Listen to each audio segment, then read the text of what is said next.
नमस्कार मित्रांनो, श्री स्वामी समर्थ। आज आपण श्री स्वामी समर्थ माला मंत्र घेणार आहोत। याचे अनेक फायदे आहेत।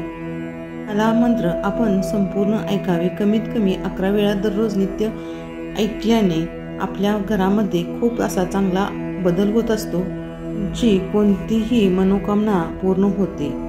या पाठीमागे कोणतेही संकट असेल तर ते दूर होण्यास खूप मदत होते। याला कर्जातून मुक्ती देखील मिळते। भूत पिशाच शत्रू बाधा शनी राहू केतू बाधा इत्यादीचे भय आपल्याला राहत नाही। मंत्र ऐकल्यामुळे आत्मविश्वास देखील वाढतो, एकाग्रता शक्ती वाढते, आपल्या जीवनामध्ये सकारात्मक ऊर्जेचा संचार होतो आणि जीवनामध्ये सुख समृद्धी येते। म्हणून श्री स्वामी समर्थ माला मंत्र आपण दररोज ऐकले पाहिजे किंवा त्याचे पठण करणे आवश्यक आहे। जर पठण करण्यास वेळ नसेल तर आपण मोबाईलवरती हा मंत्र दररोज लावावा आणि आपली कामे करावीत। ने खूप फायदा होतो। चला तर मंत्रास सुरुवात करूया। श्री गणेशाय नमः, श्री स्वामी समर्थाय नमः, श्री सरस्वते नमः, श्री गुरुभ्यो नमः, श्री कुलदेवताय नमः, श्री अक्कलकोट निवासी संपूर्ण अवतार दिगंबराय नमः, स्वामी राजाय नमः, श्री गणेशाय नमः। जगदंबा मने माला मंत्र नारायणे, कथिला तो जगतकारणे, तो हा सर्वोत्तम असे। ओम नमो नमो भगवंता, नमो जी श्री स्वामी समर्था, स्मरणगामी दत्तनाथा, योगी मुनी जन वंदिता, चिदानंदा सकारात्मक त्र्यंबका, विश्वेश्वरा विश्वधारका, बालोमत्ता पिशाच वेशा, महायोगीश्वरा परमहंसा, चित्त चैतन्या चिरांतना, अवधूता निरंजना, जगधारा सुदर्शना, सुखधामा सनाथना, सकल काम प्रदायका, सकल दुरित दाहका, सकल संजीता कर्महरा, सकल संकट विदारा, ओम भावबंध मोचना, ओम श्री परम ऐश्वर्यगणा, ओम स्वाम वहित धर्म चालका, ओम मम नित्यदायका, ओम संसार चक्र भेदका, ओम मम महाज्ञान प्रदायका, ओम अर्थ महावैराग्य साधका, ओम नन्नर जन्म सार्थका, ओम महाभय निवारका, ओम भक्तजन हृदय निवासा, परमकृत्यव थोपव थोपव, परममंत्रा शांतव शांतव, परमयंत्रा विखर विखर, ग्रहभूतादि पिशाच पीडा हर हर, दारिद्र्य दुःख घालव घालव, सुख शांती फुलव फुलव, अपत्ता विधी मालव मालव, सुख शांती फुलव फुलव, आपदा विपदा मालव मालव, ग्रह दोष वास्तु दोष त्रुदोष सर्पदोषी सकल दोषी, विवर विवर, अहंकार नासव नासव, मनचित्त बुद्धी स्थिरव स्थिरव, नमोजी नमो देव महादेव, देवादिदेव श्री अक्कलकोट स्वामी समर्थ, श्री गुरुदेव नमो नमो नमो नमः। श्री गणेशाय नमः, श्री स्वामी समर्थाय नमः, श्री सरस्वते नमः, श्री गुरुभ्यो नमः, श्री कुलदेवताय नमः, श्री अक्कलकोट निवासी संपूर्ण अवतार दिगंबराय नमः, स्वामी राजाय नमः, श्री गणेशाय नमः। जगदंबा मने माला मंत्र नारायणे, कथिला तो जगतकारणे, तो हा सर्वोत्तम असे। ओम नमो नमो भगवंता, नमोजी श्री स्वामी समर्था। स्मरणगामी दत्तनाथा, योगी मुनी जनवंदिता। चिदानंदा सकारात्मक त्र्यंबका, विश्वेश्वरा विश्वधारका। बालोमत्ता पिशाच वेशा, महायोगीश्वरा परमहंसा। चित्त चैतन्या चिरांतना, अवधूता निरंजना। जगधारा सुदर्शना, सुखधामा सनाथना। सकल काम प्रदायका, सकल दुरित दाहका। सकल संजिता कर्महरा, सकल संकट विदारा। ओम भावबंध मोचना, ओम श्री परम ऐश्वर्यगणा। ओम स्वां वहित धर्म चालका, ओम नित्यदायका। ओम संसार चक्र भेदका, ओम महाज्ञान प्रदायका। ओम अर्थ महावैराग्य साधका। ओम नन्नर जन्म सार्थका। ओम महाभय निवारका। ओम भक्तजन हृदय निवासा। परमकृत्यव थोपव थोपव, परममंत्रा शांतव शांतव। परमयंत्रा विखर विखर, ग्रहभूतादि पिशाच पीडा हर हर। दारिद्र्य दुःख घालव घालव, सुख शांती फुलव फुलव। अपत्ता विधी मालव मालव, सुख शांती फुलव फुलव।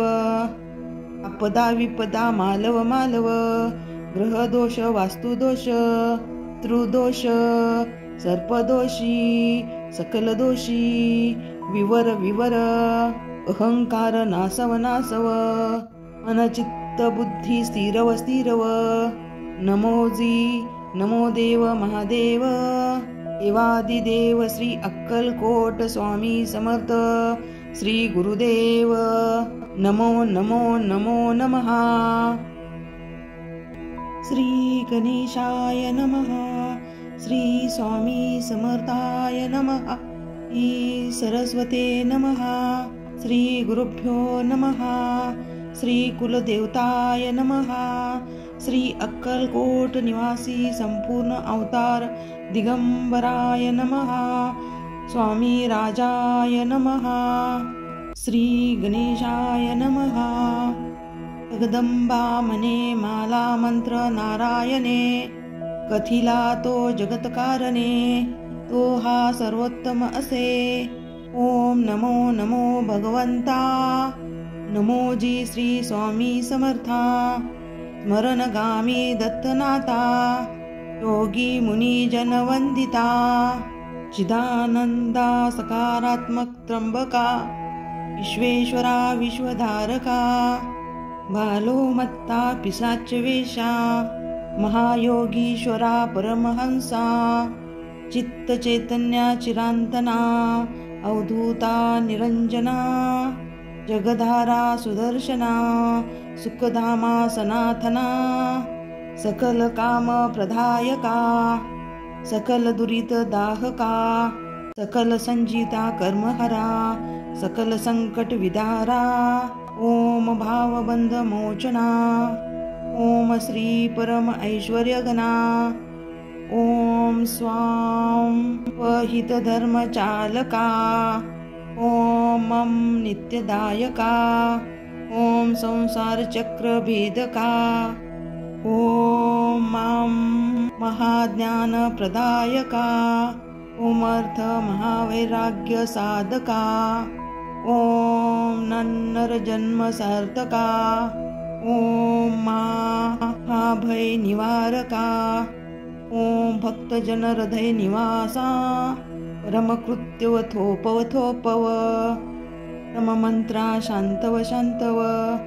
परमयंत्रा विखर विखर, ग्रहभूतादि पिशाच पीडा हर हर। दारिद्र्य दुःख घालव घालव, सुख शांती फुलव फुलव। अपत्ता विधी मालव मालव, सुख शांती फुलव फुलव, आपदा विपदा मालव मालव, ग्रह दोष वास्तु दोष त्रुदोष सर्पदोषी सकल दोषी विवर विवर, अहंकार नासव नासव, मनचित्त बुद्धी स्थिरव स्थिरव, नमोजी नमो देव महादेव, देवादिदेव श्री अक्कलकोट स्वामी समर्थ श्री गुरुदेव नमो नमो नमो नमः। श्री स्वामी समर्थाय नमः। श्री सरस्वते नमः। श्री गुरुभ्यो नमः। श्री कुलदेवताय नमः। श्री अक्कलकोट निवासी संपूर्ण अवतार दिगंबराय नमः। स्वामी राजाय नमः। श्री गणेशाय नमः। जगदंबा मने माला मंत्र नारायणे, कथिला तो जगतकारणे, तो हा सर्वोत्तम असे। ओम नमो नमो भगवंता, नमोजी श्री स्वामी समर्था, स्मरणगामी दत्तनाथा, योगी मुनी जन वंदिता, चिदानंदा सकारात्मक त्र्यंबका, विश्वेश्वरा विश्वधारका, बालो मत्ता पिशाच वेशा, महायोगीश्वरा परमहंसा, चित्त चैतन्या चिरांतना, अवधूता निरंजना, जगधारा सुदर्शना, सुखधामा सनाथना, सकल काम प्रदायका, सकल दुरित दाहका, सकल संजीता कर्महरा, सकल संकट विदारा, ओम भावबंध मोचना, ओम श्री परम ऐश्वर्यगणा, ओम स्वाम वहित धर्म चालका,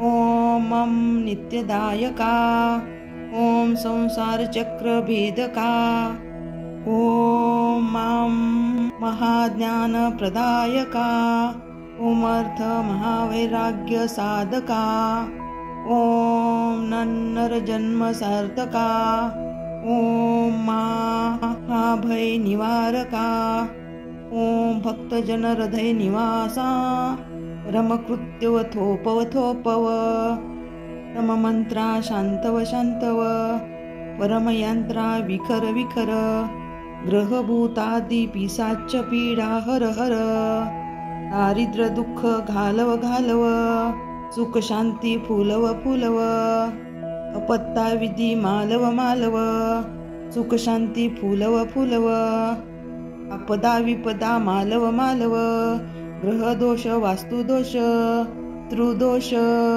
सर्पदोषी सकल दोषी विवर विवर, अहंकार नासव नासव, मनचित्त बुद्धी स्थिरव स्थिरव, नमोजी नमो देव महादेव, देवादिदेव श्री अक्कलकोट स्वामी समर्थ श्री गुरुदेव नमो नमो नमो नमः। श्री गणेशाय नमः। श्री स्वामी समर्थाय नमः। श्री सरस्वते नमः। श्री गुरुभ्यो नमः। श्री कुलदेवताय नमः। श्री अक्कलकोट निवासी संपूर्ण अवतार दिगंबराय नमः। स्वामी राजाय नमः। श्री गणेशाय नमः। जगदंबा मने माला मंत्र नारायणे, कथिला तो जगतकारणे, तो हा सर्वोत्तम असे। ओम नमो नमो भगवंता, नमोजी श्री स्वामी समर्था, स्मरणगामी दत्तनाथा, योगी मुनी जन वंदिता, चिदानंदा सकारात्मक त्र्यंबका, विश्वेश्वरा विश्वधारका, बालो मत्ता पिशाच वेशा, महायोगीश्वरा परमहंसा, चित्त चैतन्या चिरांतना, अवधूता निरंजना, जगधारा सुदर्शना सुखधामा सनातना सकल काम प्रदायका सकल दुरित दाहका सकल संजिता कर्महरा सकल संकट विदारा ओम भावबंध मोचना ओम श्री परम ऐश्वर्यगणा ओम स्वाम वहित धर्म चालका ओम मम नित्यदायका ओम संसार चक्र भेदका ओम मां महाज्ञान प्रदायका ओम अर्थ महावैराग्य साधका ओम नन्नर जन्म सार्थका ओम महाभय निवारका ओम भक्तजन हृदय निवासा परमकृत्यवथोपवथोपव परममंत्रा शांतव शांतव परमयंत्रा विखर विखर ग्रहभूतादि पिशाच पीडा हर हर दारिद्र्य दुःख घालव घालव सुख शांती फुलव फुलव अपत्ता विधी मालव मालव सुख शांती फुलव फुलव आपदा विपदा मालव मालव ग्रह दोष वास्तु दोष त्रुदोष सर्पदोषी सकल दोषी विवर विवर अहंकार नासव नासव मनचित्त बुद्धी स्थिरव स्थिरव नमोजी नमो देव महादेव देवादिदेव श्री अक्कलकोट स्वामी समर्थ श्री गुरुदेव नमो नमो नमो नमः। श्री गणेशाय नमः। श्री स्वामी समर्थाय नमः। श्री सरस्वते नमः। श्री गुरुभ्यो नमः। श्री कुलदेवताय नमः। श्री अक्कलकोट निवासी संपूर्ण अवतार दिगंबराय नमः। स्वामी राजाय नमः। श्री गणेशाय नमः। जगदंबा मने माला मंत्र नारायणे कथिला तो जगतकारणे तो हा सर्वोत्तम असे। ओम नमो नमो भगवंता नमो जी श्री स्वामी समर्था स्मरणगामी दत्तनाथा योगी मुनी जन वंदिता चिदानंदा सकारात्मक त्र्यंबका विश्वेश्वरा विश्वधारका बालो मत्ता पिशाच वेशा महायोगीश्वरा परमहंसा चित्त चैतन्या चिरांतना अवधूता निरंजना जगधारा सुदर्शना सुखधामा सनातना सकल काम प्रदायका सकल दुरित दाहका सकल संजिता कर्महरा सकल संकट विदारा ओम भावबंध मोचना ओम श्री परम ऐश्वर्यगणा ओम स्वाम वहित धर्म चालका ओम मम नित्यदायका ओम संसार चक्र भेदका ओम मां महाज्ञान प्रदायका ओम अर्थ महावैराग्य साधका ओम नन्नर जन्म सार्थका ओम महाभय निवारका ओम भक्तजन हृदय निवासा परमकृत्यवथोपवथोपव परममंत्रा शांतव शांतव परमयंत्रा विखर विखर ग्रहभूतादि पिशाच पीडा हर हर दारिद्र्य दुःख घालव घालव सुख शांती फुलव फुलव अपत्ता विधी मालव मालव सुख शांती फुलव फुलव आपदा विपदा मालव मालव ग्रह दोष वास्तु दोष त्रुदोष सर्पदोषी सकल दोषी विवर विवर अहंकार नासव नासव, मन चित्त बुद्धी स्थिरव स्थिरव. नमो देव महादेव, देवादिदेव श्री अक्कलकोट स्वामी समर्थ श्री गुरुदेव. नमो नमो नमो नमः. श्री गणेशाय नमः. श्री स्वामी समर्थाय नमः. श्री सरस्वते नमः. श्री गुरुभ्यो नमः. श्री कुलदेवताय नमः.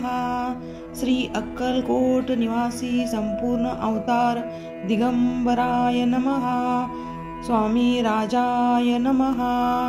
श्री गणेशाय नमः. जगदंबा मने माला मंत्र नारायणे, कथिला तो जगतकारणे, तो हा सर्वोत्तम असे. ओम नमो नमो भगवंता. नमोजी श्री स्वामी समर्था. स्मरणगामी दत्तनाथा, योगी मुनी जन वंदिता. चिदानंदा सकारात्मक त्र्यंबका, विश्वेश्वरा विश्वधारका. बालोमत्ता पिशाच वेशा, महायोगीश्वरा परमहंसा. चित्त चैतन्या चिरांतना, अवधूता निरंजना. जगधारा सुदर्शना, सुखधामा सनातना. सकल काम प्रदायका, सकल दुरित दाहका. सकल संजिता कर्महरा, सकल संकट विदारा. ओम भावबंध मोचना. ओम श्री परम ऐश्वर्यगणा. ओम स्वाम वहित धर्म चालका. ओम नित्यदायका. ओम संसार चक्र भेदका. ओम महाज्ञान प्रदायका. ओम अर्थ महावैराग्य साधका. ओम नन्नर जन्म सार्थका. ओम महाभय निवारका. ओम भक्त जन हृदय निवासा. परमकृत्यव थोपव थोपव. परम मंत्रा शांतव शांतव. परमयंत्रा विखर विखर. ग्रहभूतादि पिशाच पीडा हर हर. दारिद्र्य दुःख घालव घालव. सुख शांती फुलव फुलव. अपत्ता विधी मालव मालव. सुख शांती फुलव फुलव. आपदा विपदा मालव मालव. ग्रह दोष वास्तु दोष त्रुदोष सर्पदोषी सकल दोषी विवर विवर. अहंकार नासव नासव, मन चित्त बुद्धी स्थिरव स्थिरव. नमो देव महादेव, देवादिदेव श्री अक्कलकोट स्वामी समर्थ श्री गुरुदेव. नमो नमो नमो नमः. श्री गणेशाय नमः. श्री स्वामी समर्थाय नमः. श्री सरस्वते नमः. श्री गुरुभ्यो नमः. श्री कुलदेवताय नमः. श्री अक्कलकोट निवासी संपूर्ण अवतार दिगंबराय नमः. स्वामी राजाय नमः. श्री गणेशाय नमः. जगदंबा मने माला मंत्र नारायणे, कथिला तो जगतकारणे, तो हा सर्वोत्तम असे. ओम नमो नमो भगवंता. नमोजी श्री स्वामी समर्था. स्मरणगामी दत्तनाथा, योगी मुनी जन वंदिता. चिदानंदा सकारात्मक त्र्यंबका, विश्वेश्वरा विश्वधारका. बालोमत्ता पिशाच वेशा, महायोगीश्वरा परमहंसा. चित्त चैतन्या चिरांतना, अवधूता निरंजना. जगधारा सुदर्शना, सुखधामा सनातना. सकल काम प्रदायका, सकल दुरित दाहका. सकल संजिता कर्महरा, सकल संकट विदारा. ओम भावबंध मोचना. ओम श्री परम ऐश्वर्यगणा.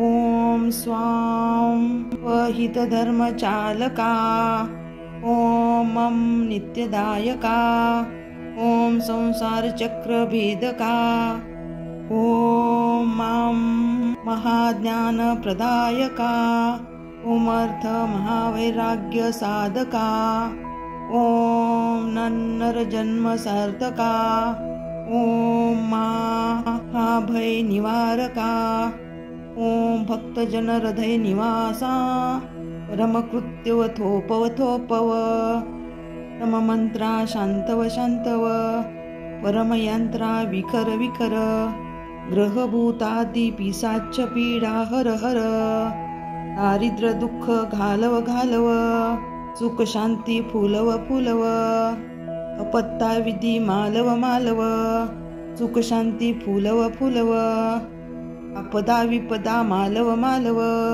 ग्रह दोष वास्तु दोष त्रुदोष सर्पदोषी सकल दोषी विवर विवर अहंकार नासव नासव मनचित्त बुद्धी स्थिरव स्थिरव नमोजी नमो देव महादेव देवादिदेव श्री अक्कलकोट स्वामी समर्थ श्री गुरुदेव नमो नमो नमो नमः। श्री गणेशाय नमः। श्री स्वामी समर्थाय नमः। श्री सरस्वते नमः। श्री गुरुभ्यो नमः। श्री कुलदेवताय नमः। श्री अक्कलकोट निवासी संपूर्ण अवतार दिगंबराय नमः। स्वामी राजाय नमः। श्री गणेशाय नमः। जगदंबा मने माला मंत्र नारायणे कथिला तो जगतकारणे तो हा सर्वोत्तम असे। ओम नमो नमो भगवंता नमो जी श्री स्वामी समर्था स्मरणगामी दत्तनाथा योगी मुनी जन वंदिता चिदानंदा सकारात्मक त्र्यंबका विश्वेश्वरा विश्वधारका बालो मत्ता पिशाच वेशा महायोगीश्वरा परमहंसा चित्त चैतन्या चिरांतना अवधूता निरंजना जगधारा सुदर्शना सुखधामा सनातना सकल काम प्रदायका सकल दुरित दाहका सकल संजीता कर्महरा सकल संकट विदारा ओम भावबंध मोचना ओम श्री परम ऐश्वर्यगणा ओम स्वां वहितधर्मचालका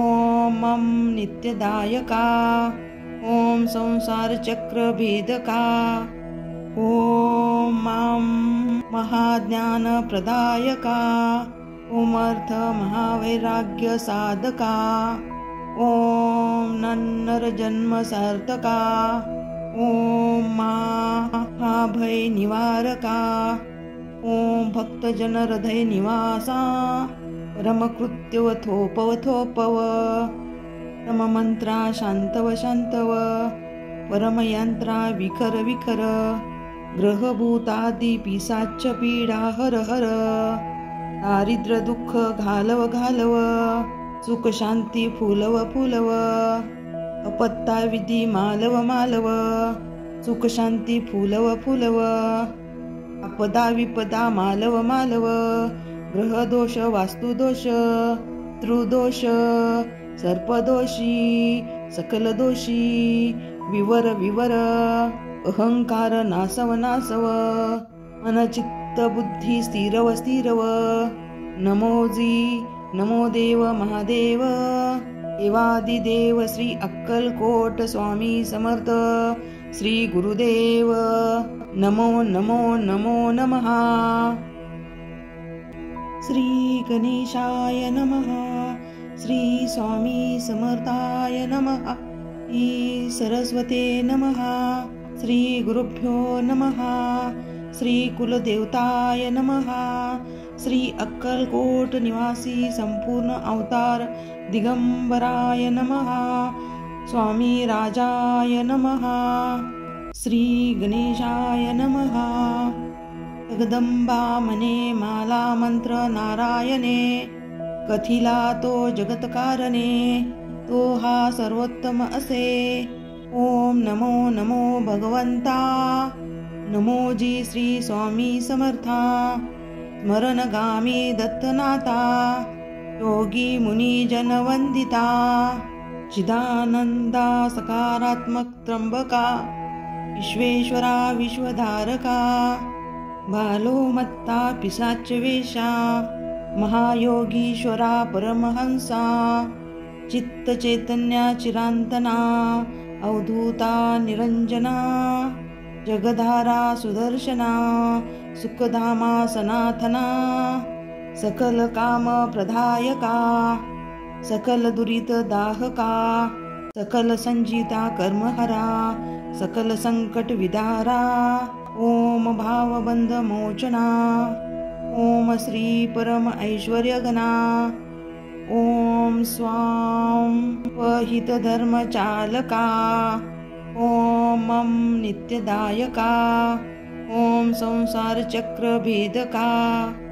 ओम महाज्ञान प्रदायका। ओम अर्थ महावैराग्य साधका। ओम नन्नर जन्म सार्थका। ओम महाभय निवारका। ओम भक्तजन हृदय निवासा। परमकृत्यव थोपव परम मंत्रा शांतव शांतव। परमयंत्रा विखर विखर। ग्रहभूतादि पिशाच पीडा हर हर। दारिद्र्य दुःख घालव घालव। सुख शांती फुलव फुलव।